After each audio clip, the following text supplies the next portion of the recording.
안녕하세요, 가치양입니다. 10월 20일 수요일 국내 시장이 마감되었습니다. 자, 오늘은 시장이 그렇게 좋았던 하루는 아니었던 것 같아요. 지금 코스피를 보시면 0.5% 하락이 나왔고 코스닥도 0.4% 가까운 하락이 나왔습니다.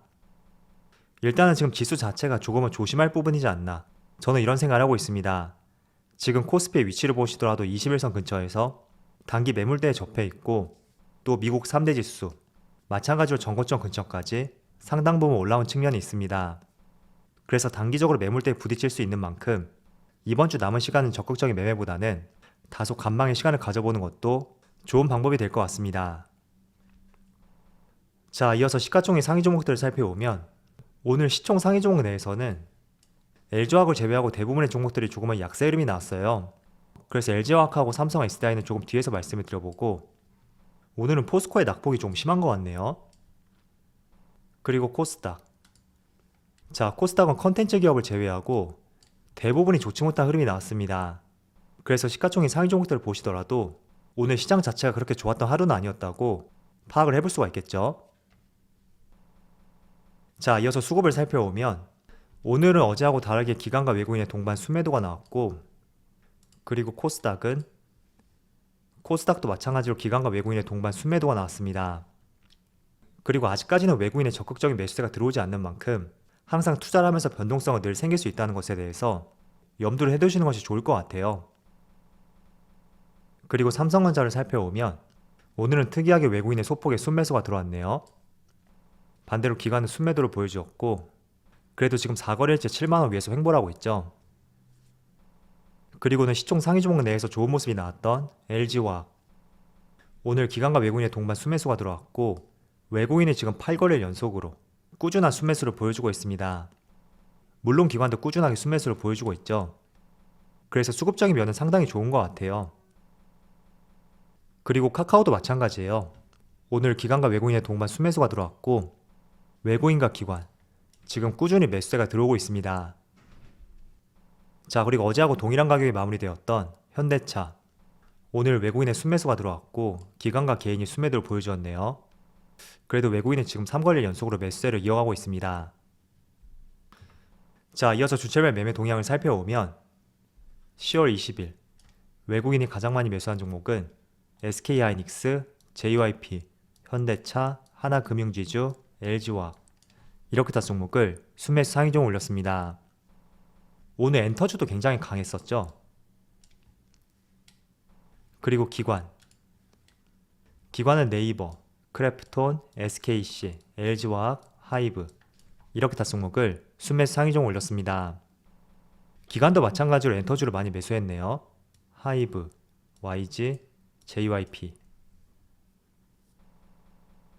자, 지금 촬영 시점이 오후 1시가 조금 넘었는데 확실히 코스피 지수가 21선 근처에서 지금 등락하는 모습을 보여주고 있습니다. 장 초반에는 0.6% 이상의 상승이 나오면서 저항대를 강하게 돌파하나 이런 생각이 들었었는데 나스닥 선물지수가 조금 빠지다 보니까 거기에 동조화되는 모습을 보여주었고 지금도 소폭의 하락권에서 맴돌고 있습니다.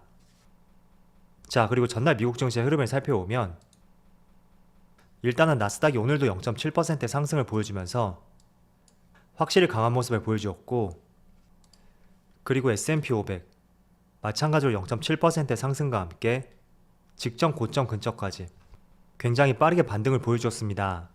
그리고 다우지수도 0.6% 상승이 나왔는데 S&P 500하고 조금 비슷한 것 같네요.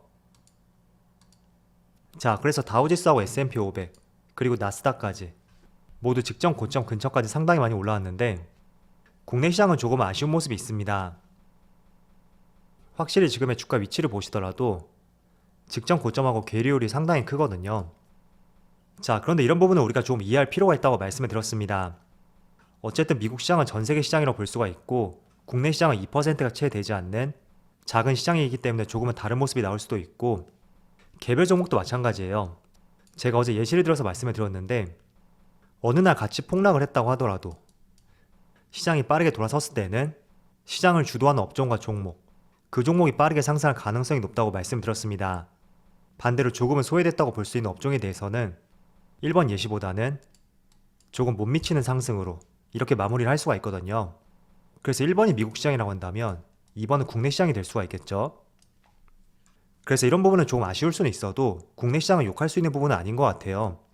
국내 시장뿐만 아니라 대만, 일본, 중국, 유럽 모두 마찬가지라고 볼 수 있고, 일단 미국 시장 자체가 전 세계 시장 점유율에 있어서 60% 이상을 차지하고 있기 때문에 이런 모습이 나올 수 있다고 생각하고 있습니다. 그래서 여러분들이 미국 시장에서만 온전히 투자할 것이 아니라면 국내 시장 특성에 맞는 이 시장 특성에 맞는 투자를 할 필요가 있고요. 제가 그 특성에 맞는 투자 방법에 대해서는 꾸준히 말씀을 드렸을 거예요. 국내 시장은 3,300포인트 그리고 2,950포인트라고 말씀을 드렸는데 최근에 2,900포인트까지 내려왔죠. 그래서 2,850에서 2,950 이 사이를 단기적인 하단권으로 보시고, 국내 시장은 박스권 내에서 움직일 가능성이 높으니까 저점이 왔을 때는 적극적으로 한번 매수해보고, 지수가 조금은 가파르게 상승했다는 측면이 느껴진다. 그럴 경우에는 일부 수익 실현하는 것이 국내 시장에 맞는 투자 방법이라고 저는 생각하고 있습니다. 반면에 여러분들이 성장산업에 투자를 했고 또 나는 6개월 이상 장기 투자하는 것을 선호한다. 그럴 경우라면 지금의 투자 방법보다는 이런 저점 구간에서 성장산업에 속한 종목들을 조금씩 매수하는 전략이 유효하다고 생각하고 있습니다. 그래서 저는 그런 맥락하에서 최근에 삼성전자가 가파른 하락이 나왔지만 별다른 상승 흐름이 나오지 않고 있습니다. 그렇지만 저는 지금 구간은 언제든지 추가 매수할 수 있는 정말 좋은 시점이라고 판단을 하고 있고요. 그렇게 생각하는 것은 반도체란 산업이 성장할 수밖에 없는 산업이라고 판단을 하고 있고, 또 두 번째는 지금 반도체 산업에 대해서 많은 사람들이 굉장히 부정적인 시각만 말하고 있어요. 그래서 오히려 그런 구간이야말로 악재에 대한 충분한 반영이 되었다는 시점이 될 수도 있고, 그리고 삼성전자를 바라보는 부정적인 시각, 이게 지금보다 더욱더 심화될 수 있는지 그런 부분을 생각해 봤을 때는 저는 아니라고 판단하고 있거든요. 그래서 여러분들이 성장산업과 함께 6개월 이상 장기 투자를 할 수 있다면 저는 6만원 후반하고 7만원 초반 정말 적극적으로 매수하기 좋은 구간이라고 판단을 하고 있습니다. 그리고 삼성전자가 본격적으로 반등을 하기 위해서는 지금 하락에 대한 이해를 할 필요가 있어요. 이렇게 하락이 나왔던 것이 최근에 대외 변수 때문에 주가에 하락이 나온 것도 있겠지만 올 하반기와 내년 상반기의 반도체에 대한 부정적인 시각, 이런 것들로 인해서 주가가 하락이 나온 것도 하나의 이유가 되었습니다. 그래서 단순히 대외 변수로 인해 주가가 하락이 나왔다면 조금 더 빠르게 반등이 나왔을 거예요. 그렇지만 어쨌든 실적하고 연결될 수 있는 이런 부분 때문에 주가에 하락이 나왔다면 분명히 바닥을 다지는 시간은 필요하다. 그런 말씀을 드리겠고, 대표적인 예시로 카카오가 있죠. 자, 카카오의 주가를 보시면 이 당시에 주가에 하락이 나왔던 것이 규제 이슈, 이 규제 이슈 때문에 카카오의 사업 영역이 줄어들 수도 있고 그런 부분이 매출에 타격을 줄 수 있다. 이런 부정적인 시각 때문에 주가에 하락이 나왔습니다. 그렇지만 한 달 정도 되었죠. 주가가 횡보하는 구간을 거치고 나서 지금은 추세를 조금은 틀고 있는 그런 모습을 보여주고 있습니다. 그래서 삼성전자 같은 경우에도 단순히 대외 변수로 주가가 하락한 것은 아니기 때문에 조금 아쉽겠지만 빠르게 반등이 나오기에는 부족할 수는 있어요. 그래서 넉넉한 시간을 두고 저점을 다질 수 있는 이런 시간은 필요할 수가 있으니까 그런 구간을 활용해 보면서 조금씩 분할 매수하는 것도 좋은 방법이 될 것 같습니다. 그래서 지금 시점에서 매수해 놓고 내년 3분기 이후 그때의 주가를 생각해 보시면서 단기적인 시각보다는 조금은 중장기적인 시각으로서 한번 이 종목을 대응해 보셨으면 좋겠습니다. 그리고 SK 하이닉스도 마찬가지예요. 지금 어쨌든 삼성전자와 SK 하이닉스 주가가 빠지는 이유가 메모리 반도체 쪽이거든요. 그래서 그 부분은 충분히 중첩되는 부분이 있으니까 SK 하이닉스도 마찬가지로 한번 생각해 보시고요. 또 오늘 유한타증권에서 보고서가 하나 나왔는데 메모리 반도체 가격이 내년 하반기에 반등할 것이라는 의견을 제시를 하였습니다. 자, 그럼 내년 하반기라는 것은 1년이 남았죠. 그렇지만 삼성전자와 SK 하이닉스 메모리 반도체 가격 하락 때문에 주가에 하락이 나온 것이 수개월 전이었습니다. 그래서 혹시나 정말로 내년 하반기에 반등이 나온다고 해도 미리 주가는 선반영되어서 움직임이 나올 가능성이 높습니다. 제가 지난번에 말씀드렸듯이 2018년하고 2019년 이 당시에 영업이익을 비교해 보신다면 19년도가 18년도에 비해서 50%밖에 되지 않았거든요. 그렇지만 주가는 오히려 좋은 모습이 나왔기 때문에 지금은 반도체에 대한 투자 심리가 많이 얼어붙어 있고 굉장히 부정적인 내용에 대한 정점이라고 볼 수 있습니다. 그래서 단기적으로는 시세를 분출하기는 조금 힘들 수는 있어요. 그렇지만 내년 하반기를 도모해보는 전략으로서 나는 내년 7월 이후에 주가를 확인해보겠다. 그런 생각을 가지고 계시다면 저는 6만원 후반과 7만원 초반 지금 구간은 크게 두려워할 필요가 없는 시점이라고 판단을 하고 있습니다.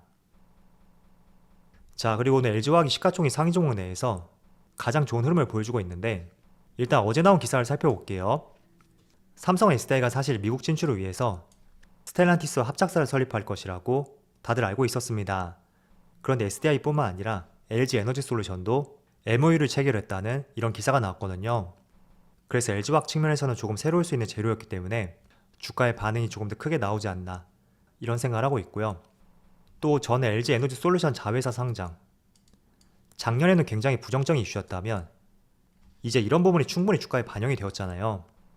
그래서 이제는 상장 시점으로 하여금 IPO 흥행을 높일 수도 있고, 또 자회사 가치 부각에 대해서 이런 기대감이 반영이 될 수 있기 때문에 구체적인 IPO 일정이 나오기 전까지는 주가가 좋은 모습이 나올 가능성이 높다고 판단을 하고 있습니다. 물론 제가 이렇게 말씀드렸다고 해서 전적으로 상승이 나올 것이다, 그런 의견은 아니에요. 또 미국 시장을 중심으로 대외 변수가 나오게 된다면 어떤 긍정적인 재료를 갖고 있는 기업이라고 하더라도 주가는 일시적으로 하락이 나올 수도 있습니다. 그래서 항상 단편적인 부분만 생각하지 마시고요. 항상 시장 상황에 맞게 유동적으로 생각해 보셨으면 좋겠습니다. 자, 혹시 여러분들 싸이월드 하셨나요? 저는 중고등학생 때 싸이월드를 했었는데 이 싸이월드가 없어졌잖아요.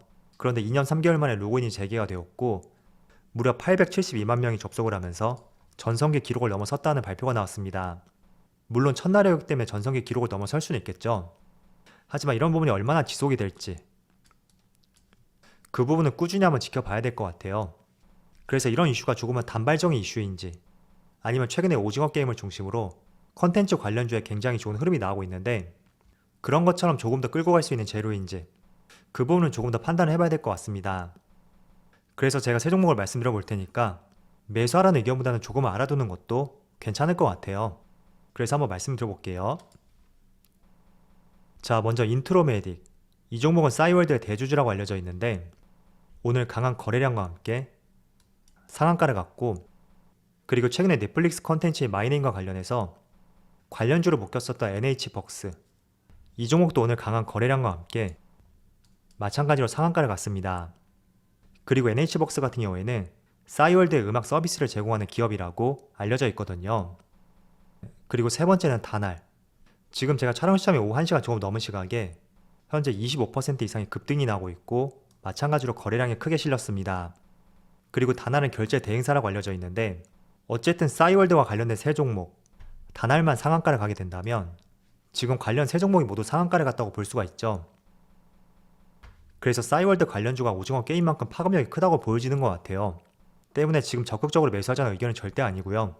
관련주가 대부분이 상한가가 나왔던 만큼 일단 한번 알아두면서 지난번 오징어 게임처럼 계속해서 관심이 집중이 되고 지금처럼 싸이월드에 대해서 기대감을 높일 수 있는 이런 이슈가 꾸준히 나오는지, 그런 부분을 지켜보시면서 한 번씩 기회가 왔을 때 조금씩 매수해보는 것도 좋은 방법이 될 수 있겠다 판단을 하고 있습니다. 그래서 관련 내용에 대해서 한번 스스로 공부해 보시고요. 하나의 투자 아이디어로서 한번 생각해 보셨으면 좋겠습니다. 자, 이런 말 있잖아요. 동이 트기 전이 가장 어둡다. 저는 삼성전자에게 딱 어울리는 표현이라고 생각이 되고요. 아무쪼록 많은 분들이 삼성전자의 주식을 보유하고 계실 텐데 모두 수익을 볼 수 있는 그런 시점이 빨리 다가오기를 기원해 보겠습니다. 자, 그럼 오늘 영상 여기서 마치도록 하고요. 언제나 여러분의 성공 투자를 기원하도록 하겠습니다. 감사합니다.